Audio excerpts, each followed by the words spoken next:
Hello everyone, my name is Dr. Amit Vats. In this lecture we discuss the important topic Green's theorem. वैसे तो पहली भी video में हम Green's theorem को क्वेश्चन करते हुए लाइन इंटीग्रेशन में डिस्कस कर चुके हैं कि हमें ग्रीन्स थ्योरम में क्या करना होता है, लेकिन एक बार फिर से ग्रीन्स थ्योरम को समझते हैं क्योंकि बहुत ही इंपॉर्टेंट टॉपिक है। तो ग्रीन्स थ्योरम क्या है?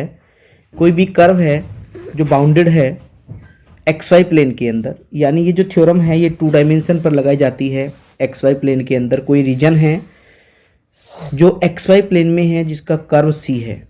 अगर हम कर्व अलोंग दी कर्व चलते हैं तो उसे हम लाइन इंटीग्रेशन कहते हैं, और जब हम वो रीजन अंदर का पता करना चाहते हैं तो उसे हम एरिया कहते हैं। यानी इसका मतलब ये हुआ कि हम अलोंग दी कर्व चलें किसी भी लाइन इंटीग्रेशन में, अलोंग दी कर्व चलें किसी कर्व के अलोंग एक्स वाई प्लेन में, उसका जो रीजन होता है bounded by the curve C. In this condition del f2 upon del x minus del f2 upon del y are equal to the line integration f1 dx plus f2 dy, यानी f dot d r equals to the surface integration del f2 upon del x minus del f2 upon del y. Let f1 और f2 are the component of the function vector function f equals to f1i plus f2j in 2 dimension xy plane, where f of x1y and f2xy are the continuously differentiable function in xy plane bounded by the curve c in the interval ab. The Green theorem is the relation between line integration to surface integration, यानी ये जो theorem है ये हमें दिखाती है कि line integration का रिलेशन सरफेस इंटीग्रेशन से किस तरीके से किया जा सकता है, यानी लाइन को सरफेस में और सरफेस को लाइन में कैसे कन्वर्ट किया जा सकता है। यही ग्रीन की थ्योरम है। तो इसमें फिगर में आप देखिए एक रीजन मैंने लिया है जो कर्व सी से बाउंडेड है, उस पर कहीं पर भी मैंने 2 पॉइंट लिए हैं ए और बी, जो जिस पे मैंने फिगर को एक्स एक्सिस पर फिक्स किया, यानी उसका जो स्ट्रिप है उसको मैंने वर्टिकली बनाया है। तो वर्टिकली स्ट्रिप को लेते हुए अगर हम ये इंटीग्रेशन करें तो x की जो हमारे पास लिमिट्स हैं, x की जो लिमिट्स हैं वो कांस्टेंट होनी चाहिए, यानी x a से b के बीच में वेरी करेगा। और अगर मैं कर्व को देखूं तो a से b के अलोंग जो कर्व है अलोंग ए बी के कर्व अगर मैं देखूं तो ए बी के कर्व जो अलोंग है उसको मैंने y1 इक्वल्स टू f1x कहा है, एंड जो बी ए के अलोंग है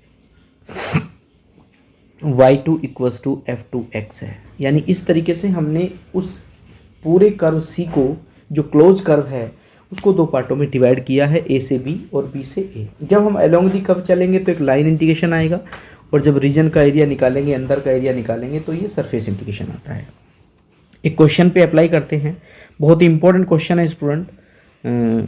use the Green's theorem for the function close interval x square plus x y d x plus x square y square d y. In the square एक square दिया है line से y equals to plus minus 1 and x equals to plus minus 1। यानी अगर मैं इस square को देखूं तो स्क्वायर कुछ इस तरीके से बन जाएगा। तो हमने एक स्क्वायर बना लिया है। अब चूंकि ग्रीन्स की थ्योरम को केवल यूज़ करना है, वेरीफाई तो नहीं करना। अगर हमें केवल यूज़ करना है तो या तो मैं अलोंग दी कर्व चलूँ, यानी a से b तक जाऊँ, b से c तक जाऊँ, यानी ये इंटीग्रेशन फिर ऐसे किया जा सकता है कि मैं a से b तक इंटीग्रेशन करूं, फिर b से c तक इंटीग्रेशन करूं, c से d तक इंटीग्रेशन करूं और d से a तक इंटीग्रेशन करूं, यानी a से चल कर के a तक वापस आऊं तो मेरे close curve along the curve line integration हो जाएगा। लेकिन अगर मान लीजिए मुझे लगता है कि ये बड़ा पार्ट है, एक लॉन्ग प्रोसेस है, लंबा करना पड़ेगा, तो फिर हम इसे सरफेस इंटीग्रेशन से भी कर सकते हैं। कैसे? हमने ग्रीन्स की थ्योरम में पढ़ा कि f डॉट डी आर यानी f1 dx plus f2 dy equal होता है किसी भी सरफेस इंटीग्रेशन किसी भी रीजन के लिए del f2 upon del x minus del f1 upon del y into d x d y. तो ये हमारी ग्रीन की थ्योरम है। तो इसी के अकॉर्डिंग हम सेकेंड पार्ट यानी राइट हैंड पार्ट को लेकर के चल रहे हैं। जो गिवन फंक्शन था उसमें से मैंने f1 निकाल लिया, this is f1 dx and this is f2 dy। तो f1 और f2 को मैंने निकाला। अब डिफ्रेंशिएशन f1 का किया विद रिस्पेक्ट टू y के रिस्पेक्ट में डिफ्रेंशिएशन करूँगा तो x एज ए कांस्टेंट, तो एक्स स्क्वायर का 0 हो जाएगा और एक्स वाई का x हो जाएगा। f2 function is x square plus y square then differentiation with respect to x is 2x। तो यहाँ से हमने इसका डिफरेंशिएशन निकाल दिया है। डिफरेंशिएशन करने के बाद दोनों का डिफरेंस निकाला, क्योंकि थ्योरम में del f2 upon del x minus del f1 upon del y है, तो दोनों का डिफरेंस हमने निकाला, तो 2x minus x equals to x हो जाएगा। तो थ्योरम को अप्लाई करते हुए, क्योंकि इंटीग्रेशन हमें करना है -1 से 1 x वेरी कर रहा है, y भी -1 से 1 वेरी कर रहा है, तो x y x d y d x हो जाएगा और इसका इंटीग्रेशन 0 आएगा। तो इस तरीके से हम इसका डबल इंटीग्रेशन कर सकते हैं। लेकिन स्टूडेंट, अगर मान लीजिए आपको लाइन इंटीग्रेशन करना है, मतलब इस थ्योरम को अगर आपको वेरीफाई करना होता, अभी हम वेरीफाई की बात नहीं कर रहे थे, केवल वैल्यू निकालने की बात कर रहे थे, तो सबसे पहले मैं देखूंगा अलोंग ए बी के अलोंग। अब ए बी के अलोंग अगर मैं देखूं तो ए बी के अलोंग क्या कंडीशंस बन रही हैं, उसमें आप एक्स एक्सिस में देखिए ए से बी तक x इक्वस टू 1 फिक्स हो गया है, लेकिन जो y है वो वेरी कर रहा है, वाई कर रहा है -1 से लेकर के 1 तक। अगर x फिक्स है, इसका मतलब dx भी फिक्स रहेगा, यानी dx भी 0 हो जाएगा। तो जो इंटीग्रेशन मुझे अलोंग द कर्व दिया हुआ है उसमें मैं इन चीज़ों का सब्स्टिट्यूशन करूँगा और y के रेस्पेक्ट में इसको डिफ्रेंशिएट करूँगा। अब अगर मैं देखूँ अलोंग BC, अगर हम BC के अलोंग चलें तो BC के अलोंग चलने से हमें पता चल रहा है कि जो x की वैल्यू है वो 1 से लेकर के -1 के बीच में है, यानी यहाँ से चल रही है और यहाँ तक जा रही है। लेकिन y को हमने देखा है दोनों जगह फिक्स है, y इक्वस टू 1 है, तो फिर dy इक्वस टू भी 0 हो जाएगा, यानी y की जगह मैं 1 रखूँ, dy की जगह 0 रखूँ और x वेरी करेगा 1 से लेकर के -1 के बीच में। तो इसको हम एक अलोंग दी BC कर सकते हैं।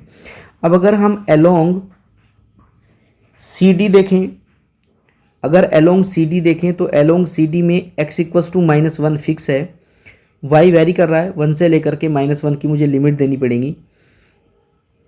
अगर x फिक्स है इक्वस टू 1 है तो dx भी 0 हो जाएगा, तो dx 0 होने से ये इंटीग्रेशन भी मुझे मिल जाएगा। अब अगर मैं एक और इंटीग्रेशन देखूं अलोंग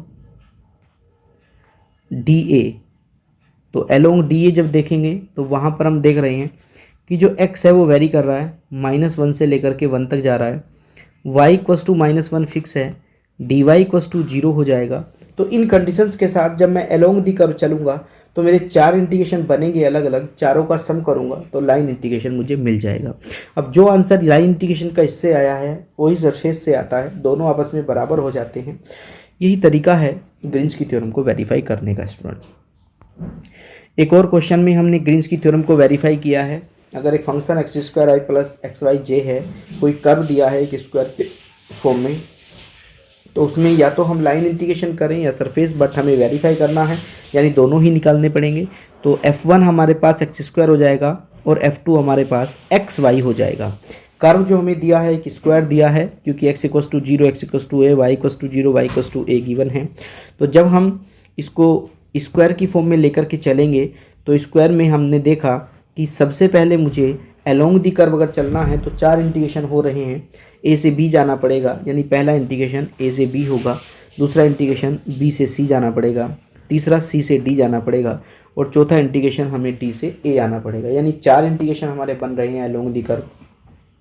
अब अगर ए बी में मैं देखूँ तो x यहाँ a पर 0 है लेकिन x b पर a है, यानी x वेरी कर रहा है, x वेरी कर रहा है 0 और a के बीच में, तो x 0 और a हो गया है। y को अगर देखें तो y तो फिक्स है 0 हो रहा है, तो dy इक्वस टू भी फिक्स है 0 हो जाएगा। यानी इस जब मैं along the curve A B चलूँगा तो इन कंडीशंस के साथ चलूँ तो मेरा पहला इंटीग्रेशन ए बी के अलोंग हो जाएगा। दूसरा, जब मैं b से c पर जाऊँगा तो वहाँ पर मैं देख रहा हूँ कि x इक्वस टू a है, x a है तो dx इक्वस टू 0 हो गया, क्योंकि उसमें कोई वेरिएशन नहीं आ रहा है। बट y मुझे गिवन है 0 से लेकर के a तक है, तो 0 से इसको अप्लाई कर देते हैं। जब मैं c से d पे चलूँगा तो c से d पर देखिए, c पर जो a है x है, यानी यहाँ पर जो x है वो वेरी कर रहा है, a 0 से लेकर के a है, बट हमें उल्टा रिवर्स करना पड़ेगा क्योंकि हम b से c पे जा रहे हैं, लिमिट को ऐसे लगाना पड़ेगा। y इक्वस टू फिक्स है, a हो गया है, तो dy इक्वस टू मेरा 0 हो जाएगा। तो ये कंडीशंस बन रही हैं। जब अलोंग da चलूँगा तो da के अलोंग आप देखें x इक्वस टू फिक्स है 0 हो रहा है, इसका मतलब dx बराबर भी 0 हो जाएगा, बट y मेरा 0 से a तक जा रहा है, लेकिन चूँकि a से d पे हम आ रहे हैं इसलिए जो हमारी लिमिट्स लोअर होगी वो ए हो जाएगी और जो अपर होगी वो 0 हो जाएगी। तो चारों कर्व मुझे मिल गई हैं कंडीशंस, एक एक वेरिएबल में मुझे कन्वर्ट करना है अलोंग दी कर्व चलने में। तो मैंने वो सारी कंडीशंस चारों इंटीग्रेशन पे ऊपर लगा दी गई हैं। जो ग्रीन कलर में मैंने चारों का सम लिखा उस पर मैंने वो कंडीशंस अप्लाई कर दी हैं। अप्लाई करने के बाद मैंने देखा a⁴ आया। लेकिन अगर इसी का ही हम जो रीजन मेरा आर बना है, ये रीजन जो मेरा आर बना है, अगर मैं इस रीजन को निकालना चाहूँ तो मुझे एक स्ट्रिप बनानी पड़ेगी। वो स्ट्रिप मान लीजिए मैं एक्स एक्सिस पर ले रहा हूँ। अगर एक्स एक्सिस पर मैं वो स्ट्रिप बना लूँ तो एक्स एक्सिस पर स्ट्रिप बना के मेरे पास एक इंटीग्रेशन, सरफेस इंटीग्रेशन आ जाएगा। लेकिन उसके लिए मुझे डेल f1/del y और डेल f2/del x निकालना पड़ेगा। दोनों का मैंने डिफरेंस निकाला, दोनों का डिफरेंस y आ गया, y/dx, यानी इंटीग्रेशन जब मैंने किया तो a⁴ आ गया है। तो स्टूडेंट इस तरीके से हम देख रहे हैं कि आप अलोंग दी कर्व चलें line integration, along the curve चले लाइन इंटीग्रेशन और रीजन का निकालें तो सरफेस इंटीग्रेशन। यानी ग्रीन्स ने कहा है कि इन दोनों की वैल्यू हमेशा बराबर आती है, चाहे आप लाइन से चलिए या आप सरफेस इंटीग्रेशन निकालिए, दोनों की वैल्यू बराबर आती है। इस तरीके से हमने ग्रीन्स थ्योरम में ऊपर भी और क्वेश्चंस किए हैं, तो आप उनको भी वेरीफाई कर सकते हैं। जैसे मान लीजिए कोई मुझे जो कर्व दिया है, एक पैराबोला और एक लाइन दी गई है, या दोनों पैराबोला दिए हैं, तो अलोंग दी कर्व चलने में मुझे सब्स्टिट्यूशन करना पड़ता है कर्व, और कर्व का क्योंकि सब्स्टिट्यूशन होता है तो फिर dx और dy को भी चेंज करना पड़ता है। और यदि अलोंग दी कर्व नहीं चलना चाहते तो आप किसी एक एक्सिस पर स्ट्रिप लेकर के उसके परपेंडिकुलर स्ट्रिप बना करके हॉरिजॉन्टली या वर्टिकली हम सरफेस इंटीग्रेशन फाइंड कर सकते हैं। तो सरफेस इंटीग्रेशन जब निकलेगा तो वो जो सरफेस इंटीग्रेशन आएगा और जो अलोंग दी कर्व लाइन आता है इंटीग्रेशन, ये दोनों हमेशा बराबर आते हैं। तो इस तरीके से हम कर सकते हैं। ग्रीन्स की थ्योरम को यूज़ करते हुए स्टूडेंट एक और हम इम्पोर्टेंट पार्ट पढ़ेंगे, एक इम्पोर्टेंट टॉपिक को कवर करेंगे, जिसमें हम ये कैलकुलेट करेंगे कि किसी कर्व का अलोंग दी कर्व चल करके एरिया कैसे निकाला जाता है, यानी प्लेन सरफेस का एरिया कैसे आता है। तो नेक्स्ट वीडियो में हम यही डिस्कस करने वाले हैं स्टूडेंट्स कि हम किस तरीके से प्लेन सरफेस का एरिया लाइन इंटीग्रेशन, यानी लाइन का यूज़ करके, मैं सरफेस नहीं डबल इंटीग्रेशन नहीं करूँगा, लाइन इंटीग्रेशन करूँगा, लेकिन फिर भी आपको ग्रीन्स की थ्योरम का यूज़ करके एक सरफेस इंटीग्रेशन, एक area bounded by the curve आपको मिल जाएगा। तो इंपॉर्टेंट टॉपिक है, नेक्स्ट वीडियो में डिस्कस करेंगे। Thank you very much student, thank you very much.